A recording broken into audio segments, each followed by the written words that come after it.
Friends, जिस तरह से कश्मीर की जो बुकिंग्स थी, जो पर्यटक जा रहे थे, टूरिस्ट जा रहे थे, उन्होंने 90% बुकिंग कैंसिल हो गई है और 10% लोग हैं जो कुछ जा रहे हैं। ठीक है, मुझे तो ये समझ में नहीं आता सबसे पहले ये 10% लोग ऐसे कौन से हैं जो जा रहे हैं अभी भी। लेकिन ठीक है, प्रोपोगंडा वाले भी कई लोग जाते हैं या कई लोग जो भी है जैसा भी जा रहे हैं। अब 90% लोगों ने बुकिंग कैंसिल कर दी। कश्मीर के लोगों का क्या है कि वहाँ पर जो लोग रहते हैं ना, वहाँ पर बस जो पैसे वाले हैं ना वही पैसे वाले, बाकी गरीब जनता है वहाँ पे, उनको अपना घर चलाने के लिए सिर्फ़ और सिर्फ ये मतलब पर्यटन बहुत बड़ी चीज़ है, उसी से उन लोगों का घर चलता है वहाँ पे। अब पर्यटन पे इस तरह से चोट पहुँचेगी। आज तक का इतिहास यही रहा था, कितनी ही आतंकवादी घटनाएं हुई वहाँ पर, कितने ही कश्मीर के लोगों में जो मिलिटेंट्स जो थे या पाकिस्तान के प्रति हमदर्दी रखने वाले कितने लोग थे, उन लोगों ने कभी भी इस चीज़ को छेड़ा नहीं है। टूरिस्ट लोगों को, पर्यटकों को कभी भी नहीं छेड़ा, क्योंकि उनको पता है कि इनकी वजह से तो हमारे यहाँ के कश्मीरियों के घर चल रहे हैं। अब इसमें दो चीज़ निकल के आती है। सबसे पहली चीज़ तो जब कश्मीर जाना छोड़ देंगे पर्यटक, एक तो सबसे पहले तो क्या है कि वो जाना छोड़ेंगे तो उनके पास रोज़गार की कमी आएगी।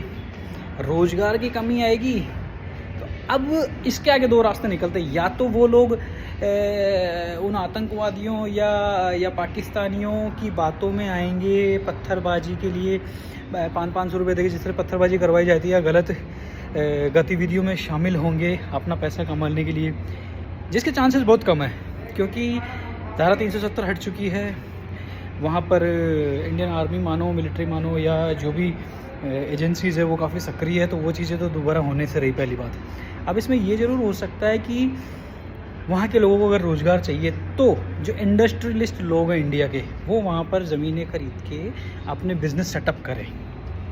बिज़नेस सेटअप करेंगे, लेबर की ज़रूरत पड़ेगी, मैनेजर्स की ज़रूरत पड़ेगी, ठीक है, एम्प्लॉयज़ की ज़रूरत पड़ेगी, तो लोकल कश्मीरी ही काम आएंगे, मेल फीमेल जो भी है।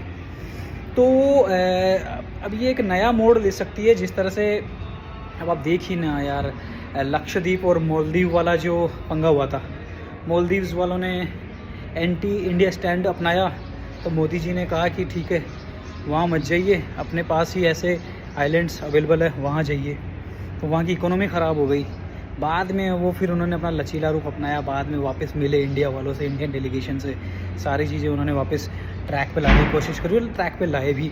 लेकिन क्या होता है कि ये जो घटना हुई है कश्मीर वाले, एक तो देखो कोई भी आदमी अपनी जान नहीं गंवाना चाहेगा, कौन फोकट में मरना चाहेगा कश्मीर जाके। तो एक तो टूरिस्ट में 110% वहाँ जाने वाले टूरिज़्म में कमी आएगी। 1990 के टाइम में तो वहाँ पर मूवी की शूटिंग्स तक होती थी, शम्मी कपूर की या और भी अदर हीरोज़ एंड हीरोइंस की। बाकी अभी ये बहुत बड़ा आने वाले समय में वो एक बहुत बड़ा संकट हो जाएगा लोकल कश्मीरियों के लिए कि हमारे धंधे पे चोट हुई है। और पाकिस्तान की जो हालत बिगड़ने वाली है, जो इंडियन आर्मी करेगी पाकिस्तान की मानिए, या जो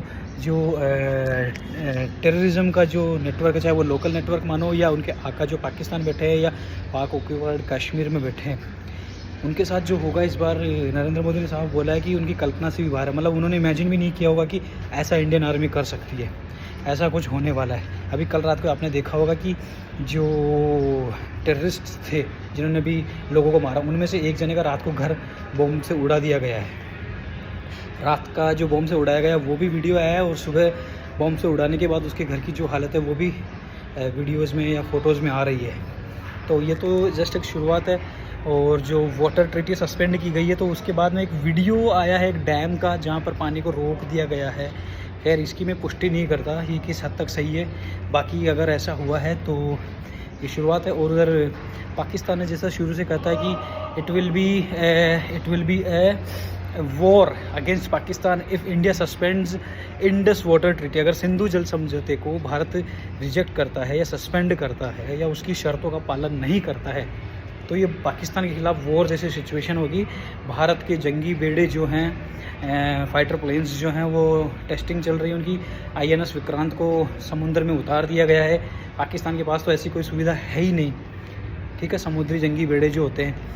बाकी अगर कंपैरिजन भी किया जाए तो इंडियन आर्मी पाकिस्तानी आर्मी से, या इंडियन आर्मी का रक्षा बजट जो है वो पाकिस्तान के रक्षा बजट से पता नहीं कितने गुना ज़्यादा पावरफुल या बड़ा है या पावरफुल है।